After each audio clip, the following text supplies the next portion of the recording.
भगवान बुद्ध ने उसको रोका, कहा कि क्या तुम मुझे थोड़ा जल पिला सकती हो? बोली, ब्राह्मण मुझसे जल मत मांगिए, क्योंकि ये योर होलीनेस मैं कंटैमिनेटेड हूं, मैं दूषित हूं। उन्होंने पूछा, बोल के दूषित कैसे हो? बोले, क्योंकि मैं आउटकास्ट हूं, मैं लो कास्ट हूं, मैं नीची जाति की हूं।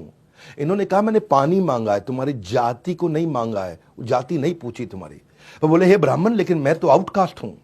तो वहीं गौतम बुद्ध ने जवाब दिया, वो इंसान जो खुंदक खाता है, गुस्सा खाता है, लालची है, ईर्ष्या रखता है, द्वेष रखता है, बेशर्म है, जिसमें बुराइयां है, बेईमान है, पाखंडी है, वो नीची जाति का है।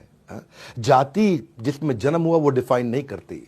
और यही lesson Buddhism and Bhagavad Gita आज जो बात कर रहे हैं, चातुर्वर्ण्यम मया सृष्टम गुण कर्म विभागश, गुण कर्म विभागश, कि जो वर्ण है आपका वो गुण और कर्म पे विभाजित है। आपके क्या गुण आप डिस्प्ले कर रहे हैं और कैसे कर्म है आपके, ये जन्म विभागश नहीं है, ये गुण कर्म विभागश। तो गौतम बुद्ध ने क्या कहा? मनुष्य जन्म से नहीं बल्कि कर्म से शूद्र या ब्राह्मण होता है। कोई भी मनुष्य अपने कर्मों से महान बनता है, अपने जन्म से महान नहीं बनता है। दोबारा याद दिलाया तो सारे के सारे धर्मों में इतना कुछ सीखने के लिए है। और बुद्धिज्म और भगवद गीता दोनों न केवल पैरेलल हैं बल्कि सीक्वेंशियल भी हैं और पैरेलल भी है, इंटरवोवन है। दोनों में एक जैसी सुंदर से सुंदर शिक्षाएं हैं, इसलिए मैं दोनों का सामंजस्य आपको इस वीडियो में पूरा बताऊंगा। तीसरी कहानी, ये एक देवी जी के घर पे कुछ भोजन करने गए, उनसे भिक्षा ग्रहण करने गए, वो उनकी शिष्या थी। और जब वहां पे कुछ नौकरानी आकर के कुछ खाना परोस रही थी, भोजन परोस रही थी, तो वो एक नौकरानी से बड़ा बर्तन भोजन का नीचे गिर गया, भोजन फैल भी गया, नीचे गिर गया।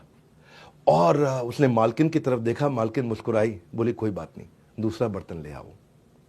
तो ये परेशान हो गई, बोली मेरी मालकिन ने मुझे कुछ डांटा नहीं, मुझ पे चिल्लाया नहीं, शोर नहीं किया। हाँ, पिछले मालिक ने तो मेरा बुरा हाल कर दिया था, ये कैसी मालकिन है, इसके अंदर इतना प्रेम, इतनी करुणा कैसे, इतनी जल्दी माफ कर दिया। तो गौतम बुद्ध जब चले गए तब उन्होंने अपनी मालकिन से पूछा कि आपको गुस्सा क्यों नहीं आया मेरे ऊपर? तो मालकिन प्रेम से मुस्कुरा के बोली, अपने ब्लाउज से एक साइड से एक कागज निकाला और चिट्ठी दिखाई, बोला कि आज सुबह सुबह मुझे संदेशा आया है कि मेरे पति और मेरे 8 पुत्रों का देहांत हो गया, किसी ने उनकी हत्या कर दी। बोले जब मैं उससे दुखी नहीं हुई और तब भी अनअफेक्टेड मुस्कुराहट के साथ भगवान की सेवा कर रही हूं, तो आपका बर्तन गिरना तो बहुत छोटी सी बात है। वो नौकरानी हैरान हो गई, बोले इतना बड़ा हादसा, आप हैरान नहीं हुए?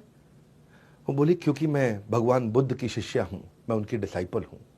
और वही एस्टैब्लिश उन्होंने किया, वही एस्टैब्लिश उन्होंने किया जो 6 अध्याय के 19वें श्लोक में कृष्ण ने सिखाया, यदा दीपो निवातस्थो न इंगते सोपमा स्मृता योगिनो यत चित्तस्य युंजते योगमात्मना।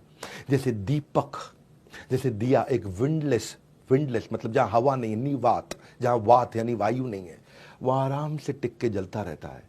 वो दिया ऐसा हिलता नहीं है, वेवर नहीं करता, हाँ, आराम से जलता रहता है। उसी प्रकार योगी का भी चित्त इसी प्रकार स्टेबल रहता है। जिसने, गौतम बुद्ध कहते हैं कि जिसने अपने मन को वश में कर लिया, उसकी जीत को देवता भी हार में नहीं बदल सकते हैं, जिसने अपने मन को वश में कर लिया।